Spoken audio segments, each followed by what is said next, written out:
Adam Bain came to Twitter as President and Chief Revenue Officer, President of Global Revenue, I think is the actual title, from Fox Interactive Media, where he built a very large advertising platform there, and he is in the process of doing the same at Twitter. There are many things to discuss. There will be time for questions.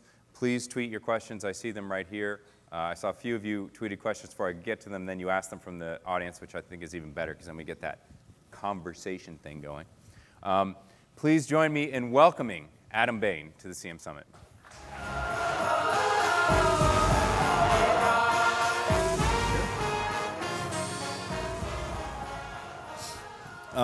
Adam, you are the fourth Twitter executive to come to CM Summit. The first one to tell us about your pending merger with Apple.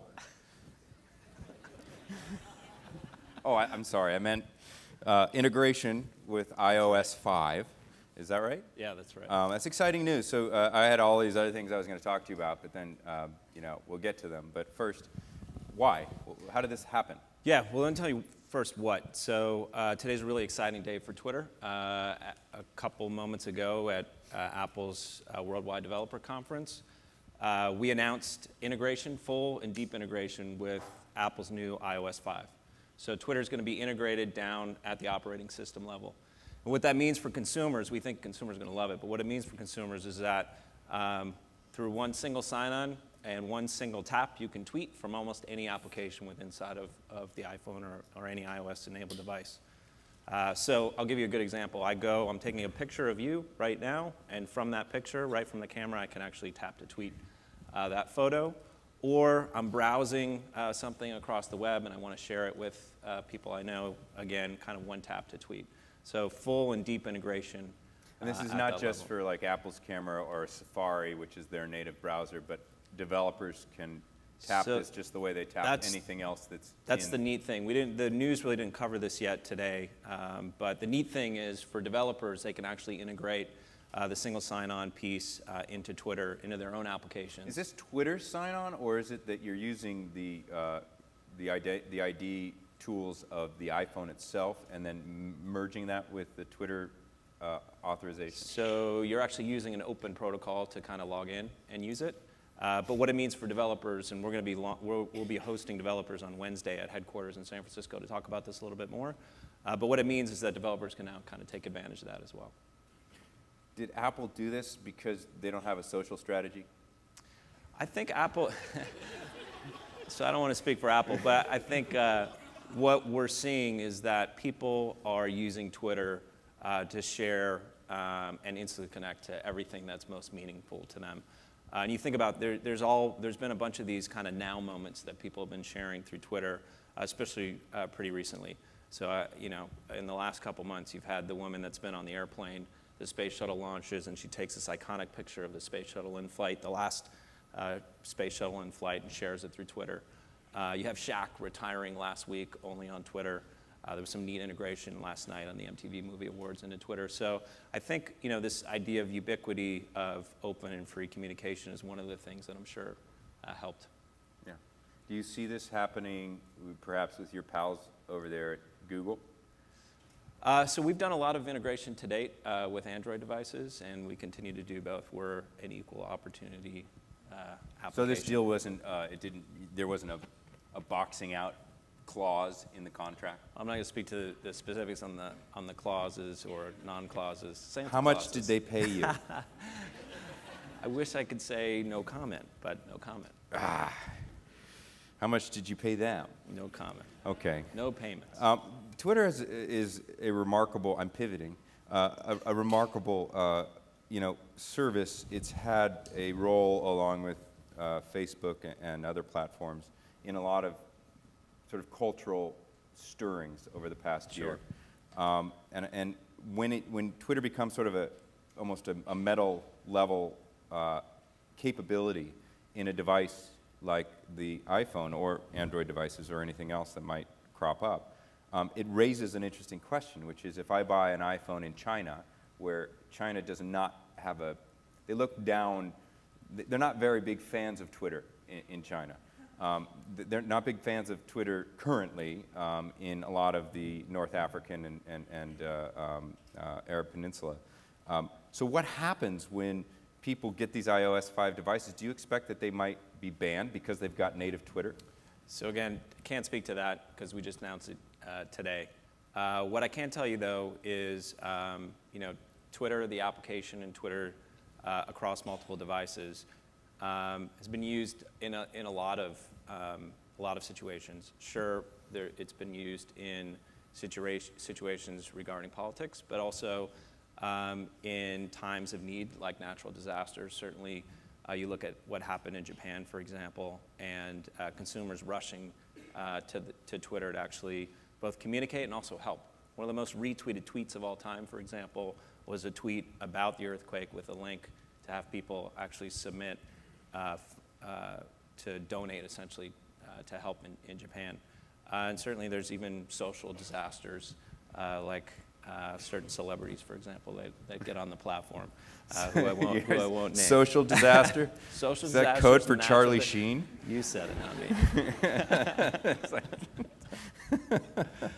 me. Let's talk a bit, since we've got a room full of marketers, and your job is to somehow back into a massive valuation for Twitter. Well, I mean, that's not how I see my job at all, but that's... Well, okay, that's unfair. You're right.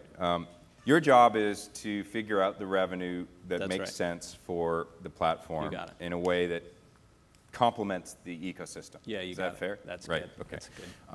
And so about a year ago, you announced. Was it a year ago? Wasn't it about a year ago that Promoted Suite was announced? That's right. Yeah. So we announced some of it over the summer. We announced one product. We've now scaled that one product to 3 promoted products. We started actually with 6 marketers. We thought we knew what we would see going in, and then we were surprised by how successful it was. They were also equally surprised. We've scaled that from 6 marketers to now over 600 that are using the platform. So we scaled it in terms of number of advertisers. The other way to scale it was like, okay, will it work when we begin to scale campaigns? So we've gone from 6 to 600. Now we went to 6 campaigns to 6,000 campaigns that are run on the platform. The stat that we're most proud of, or I'm most proud of especially, is our retention rate. So 80% of the marketers that use the platform come back and buy from us again. As you know, marketers don't come back to things that don't work. So it's a good sign that we're on the right path. So the other big part and the unique bit for me, part of the thing that got me to the company was I had a Jerry Maguire-like moment. I've been working in Show me the money or you complete no, me. No, neither one. The moment where he had been working all his life in an industry and then kind of realized that he may have been focused on the wrong pieces. I looked at what was happening for years in online display, and the last couple years, especially at News Corp, I was really focused on targeting a segmentation and getting the right ad to the right person at the right time. And the only signal back from consumers that they liked the ads was a pitiful but the only number that was out there, which was the click-through rate. And you look at these numbers, and they're just hard to get your head wrapped around. It's 0.05%. And then if you do really good targeting or you do really good creative, maybe it goes from 0.05% to 0.06%. And I kind of had this moment where I picked up the fish like he did and said, there has to be a better way.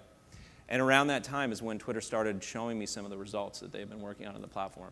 And the results were nothing short of incredible. So much so that I actually asked them to go back and look to make sure they weren't missing a decimal point. And they weren't. Because it's single-digit percentage engagement. And that's the unique bit. 3 to 5% engagement that comes off the platform for marketers. As marketers, we really haven't seen that type of engagement, really only in search. And in some cases, we've shown that it goes from 3 to 5 to 7 to 10% engagement when they're coupled together with a promoted trend, for example, one of our ad products. That's on average. So, and there's some instances where you're just blown away. Volkswagen, for example, recently decided to unveil the new Beetle on Twitter, and they had a 52% engagement rate. So think about that for a second.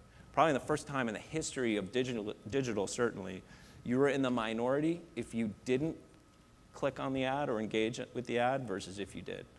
So that's been, our focus right now has just been really hard on making sure that the ad products work so that we can begin to scale from there. Yeah, I was going to ask you the next question, which is scale, right? So, I mean, going to 600 advertisers, you know, that's 2 orders of magnitude, that's scaling. That's right. But compared to Facebook or to Google, which you get compared to as a platform, because of the engagement and the number of users and the amount of data that is, and content that is created, that's not close to their scale in terms of that. What's the impediment to getting to that kind of scale? You're right. So you're right in that I feel bad for them because they're going to be compared to the engagement rates that we have. But look, every ad platform that exists starts from and revolves around what the core components, what the core company is strong in. So with Google, for example, you have search.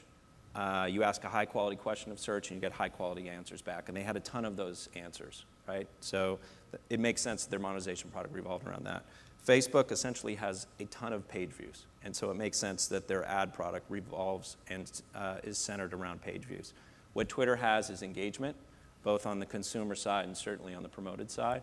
And so that's where our whole ad product is focused around that. So give me a little bit more about that, because there is some confusion, I think is a fair word, around what engagement looks like on Twitter. Yeah, that's because and you know, I don't know that if everybody here reads the same sort of, you know, smoking our own stuff sort of blogosphere that we do, but inside that world, you might call it the read-write tech crunchosphere, there is a sensibility, and it's been reported that it's a very small percentage of people who actually create most of the value on Twitter. These influencers who have a large audience, like Grandmaster Flex out there, who's got 150,000 followers, and who can move the needle, or Ashton Kutcher, or Will.i.am, who's going to be here tomorrow. But that there are a mass of people who sort of just consume tweets, but aren't necessarily creating a lot of engagement. Yeah. So how do you square that circle? Yeah, fair enough. So let me try and talk to you first about the ad engagement part of the story. So an engagement on Twitter are a number of things. Number one, and first and foremost, is a click on the ad. About 80% of our engagement rates are the clicks themselves. The remaining 20%, the majority is actually made up of the retweet. So people rebroadcasting ads. I'll come back to that in a minute. The other ones are a favorite, so people essentially bookmarking an ad but to remember it, or DVRing an ad to remember it, not to forget. And lastly, an @reply. So you think about those. A click is, hey, I'm interested. A retweet is, I want everybody to know. A favorite is, I want to remember. And an @reply is, I want more information. I want to engage in a conversation. Those are really powerful social signals and very powerful ad signals. So much so that, you know, for consumers, we view our product as, you know, the world's a very big place, and we're hoping to shrink down the world for consumers.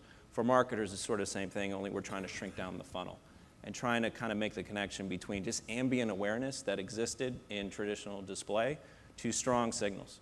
The retweet itself, I want to talk about as well. The retweet's a really powerful signal by consumers. It's participatory media, participatory in the advertising.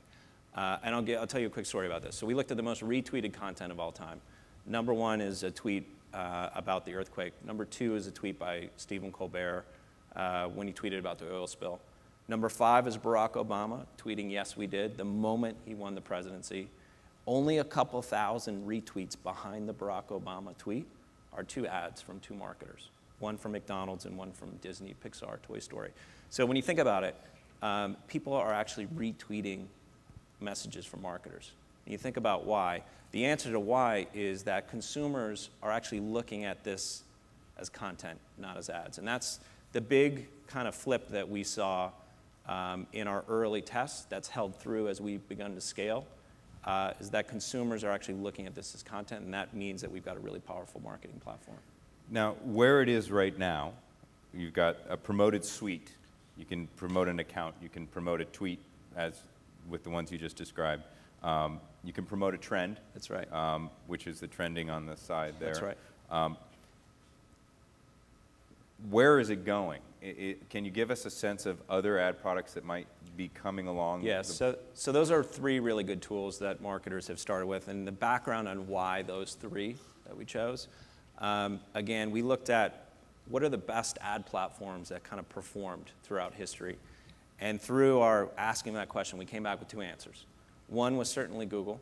The numbers that come off the Google platform are astounding and impressive. And the other one actually was TV back in the day. We started, again, asking why. And I think what we discovered is that the ad medium is not very different than the content medium in each one of those examples. So in TV, you've got a 30-minute story that people tell that have a beginning, middle, and end. And then interspersed throughout there, you've got 30-second stories by marketers that have beginning, middles, and ends. The ad message, the content message, sort of the same thing. Same thing with Google. Again, you're asking a high-quality question, you get answers, and then marketers provide some of those answers back. You look at traditional display, and it breaks. Now, it was a good idea 17 or so years ago that you guys actually thought up of. But he's talking about Wired. It's right. It's right. Sorry. It was a good idea at start, but what was missing is that the message, or the medium at least, for the marketer was very different than the content consumption message. So I think the unique bit for us is we try to take and learn from those experiences. So you have tweets, and then there's a promoted tweet that you promote to the top. You have trends, and then a marketer can promote a trend to the top. You have accounts that we recommend to consumers, and we recommend promoted accounts for consumers to follow. And the neat thing is, on each one of those levels, again, the response rates are unbelievable. You and I were looking at a promoted account backstage. The algorithm that derives the promoted accounts are exactly the same as the algorithm that derives the content, the organic content. So really the question might be rephrased as, what new product offerings are going to come from Twitter? Because the ad product offerings will probably mirror them in some way. That's right. So and it strikes me that one of the things that is coming is a lot more media. Yeah. There's a lot more content and media being integrated into Twitter.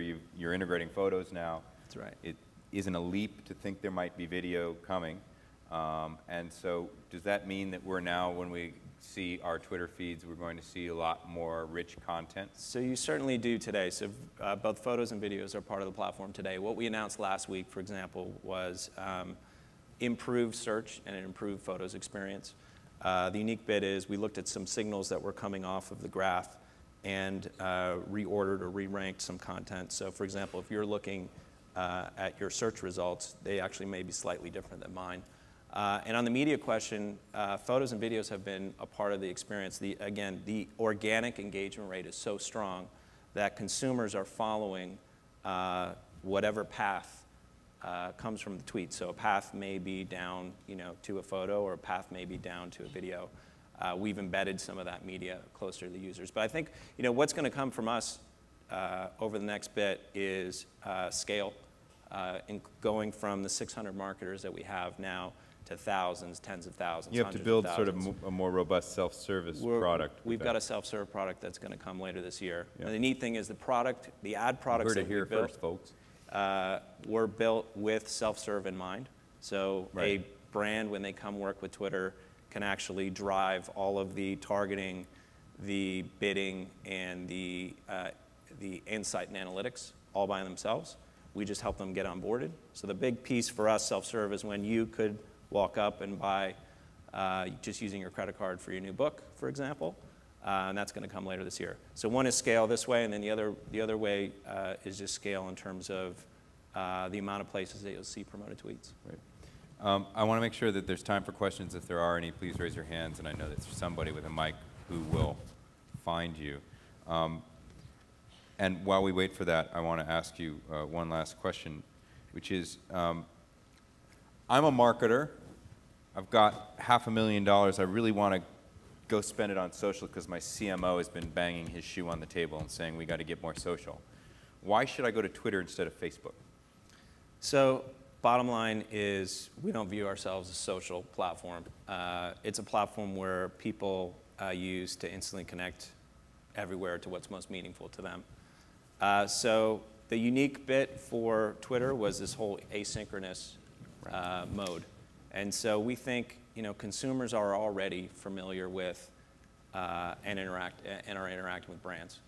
In fact, brands, depending on what you call a brand, are somewhere between 20 to 40% of all consumers follow brands on Twitter. It's usually one of the first 10 follows that they have in their experience. So it's not a surprise, but when you think about it, usually people come on, they look for people they know, people they wish they knew, and then brands that they're familiar with. And again, when you say it like that, it's not a surprise, right? I look around and people are actually wearing brands on their shirts. So it's not a surprise that people want to connect with them. But I think the number one reason, ultimately, is this whole idea around engagement.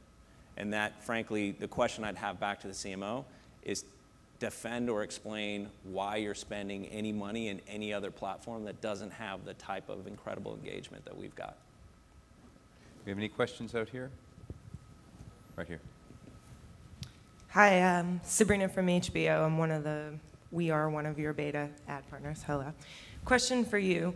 Are you happy, Sabrina? Well, we're happy with the results, but wondering, I think one of the challenges we have on Twitter is, since we're talking about signals here, there's a lot of data, there's a lot of different interest base out there, and I think one of the challenges we have is getting really hyper-targeted on the platform with advertising. Can you talk about how interest-based, discovery is going to be part of the platform, either on the actual product or as the ad products? Yeah, great question. So you said a lot there, but let me try and boil it down. So one is this whole idea around discovery. Certainly, that's why we think consumers are coming to the platform. In some ways, and I think you said this in one of your posts, the world has moved from a world of browse to a world of search, and now has pivoted into a world of discover. And we certainly see consumers doing that. Certainly, then marketers should and will follow. On the analytics side, we've tried hard to bring deep insight to marketers. We've got 5 dashboards now, as you know, 3 for each one of one for each one of the promoted products. One called our content dashboard, where we give to marketers just for their organic or their paid tweets to just see if they can understand the cause and effect and make the content better. So every time you tweet, we show you how many people retweeted it, how many people out-replied, and most importantly, how many people followed or unfollowed you from that tweet. It was something I learned. I was tweeting a lot about American Idol, for example, when I first came to the company, and I started using the dashboard, and I saw people would be massively unfollowing me on Wednesday nights. When do I get that? when does everybody in this room who uses Twitter get that dashboard? Yeah, so today we make it available for marketers. Part of the reason why we did it, I told this story that when I first came to the company, I spent the first 2 weeks building out the most amazing deck you've ever seen, and it answered one question: why Twitter? And I went out and I was going to see 140 CMOs in 140 days. And I got out on the road and I hit marketer number 2, and they were basically said stop. In fact, the guy is here, had maybe already spoken. I think Antonio. Yeah, tomorrow. Yeah, so Antonio sat us down and said, stop. We don't want to hear why Twitter. You only have to answer one question, which is how Twitter. And so that's a big focus for us, has been on the content dashboard. The other dashboard we have is who are my followers, trying to answer not only how, but who, to give really deep insight into who the audience is. And then lastly, you asked a little bit about interest targeting. It's a great question. Today, the way that targeting works at a high level on Twitter is kind of like that old adage of you are what you eat. On Twitter, it's you are what you tweet, you are who you retweet, and you are who you follow. And those signals alone are pretty strong. We've got a way that you can target each one of those interest categories. We're going to be doing a lot more to kind of get more refined there. Thank you for your business, by the way. There's a lot of thank yous from the stage today. I like that. Do we have any other questions? We have one over here. Hi, Adam. It's Maura. Hi, Maura. How are you? Great. I guess I should stop following the Real Housewives of New York, because I think that's probably lowering my Twitter followers. Adam, I was wondering if you can share with us how, from one of the advertisers that you've worked with and who's done a really awesome job, like you mentioned McDonald's and Pixar, but can you talk a little bit about what those programs actually were, what happened with them? Yeah, sure. I'll give you a couple. Thank you. Yeah, I'll give you a couple of great examples. So the McDonald's one is interesting. They actually, while the Charlie Sheen thing just started to break, there was also a rumor, there was a YouTube commercial of the McLobster that was submitted to YouTube. I don't know if people here have ever seen it. So McDonald's kind of killed two birds with one stone, and they did a tweet that was brilliant. That went something like this: "Don't believe the hype. We're not bringing McLobster or McSushi to the U.S. menu, but we are working on a new menu item called McWinning." And they did it right at the perfect point that capitalized on sort of this news that was breaking about the whole winning concept. And Pixar was something like, you waited 13 years for Toy Story 3 to come back. You know, who are you going to bring as your date tonight? And again, that's a really good example of a product launch that people do on Twitter. I talked about the Volkswagen example. I'll give you one other one, a car example, which is Audi. And one of the smartest things that I saw recently, so Audi took its 30-second Super Bowl commercial that they obviously spent millions both producing and buying, and took the last 3 seconds of the commercial and put a hashtag into the commercial. So they spent 27 seconds telling the story about how the car that they were coming out with was this huge feat of technological progress. And then they put the last 3 seconds just as hashtag. And then when people went to the site, they were actually able to see the hashtag and enter this conversation about what progress means. The hashtag was #progress is. And Audi essentially for months owned this concept in the world around progress because of what they did there. It's a really interesting and frankly cheap and easy, almost free way to Twitterify all of your media by leveraging all the stuff that you've already done offline. Sounds like Laura Desmond may be hiring some copywriters who can do things in under 140 characters. Okay, one last question over here. We're a little, it has to be brief. So very brief, about what this woman just said. How did actually you work with McDonald's as a client? Because I'm not bridging that gap. Yes. Because they could do it themselves with their own dashboards and all that stuff. Yeah, so yeah. how do you guys? Yes, so the other thing I forgot to mention in terms of scale is, so last year I think when Dick was here, we had I think 3 people on the monetization and sales team. We've now grown that to over 60 people. We've set up offices here in New York, Chicago, San Francisco, LA, Austin, Boston, Atlanta. We're going to be putting people in the UK and Japan later this year as well. So we are open for business to meet directly with clients and their agencies. We've been doing kind of a whirlwind tour. Analytics, insights, all those pieces. When you work with us, essentially you get kind of all the insights essentially for free. We kind of don't even come in and talk about inventory. We can if you want, but it's more about the insights that are derived from the media spend. Well, please join me in thanking Adam for coming here and spending some time with me. Thank you, man. Yeah. Take care.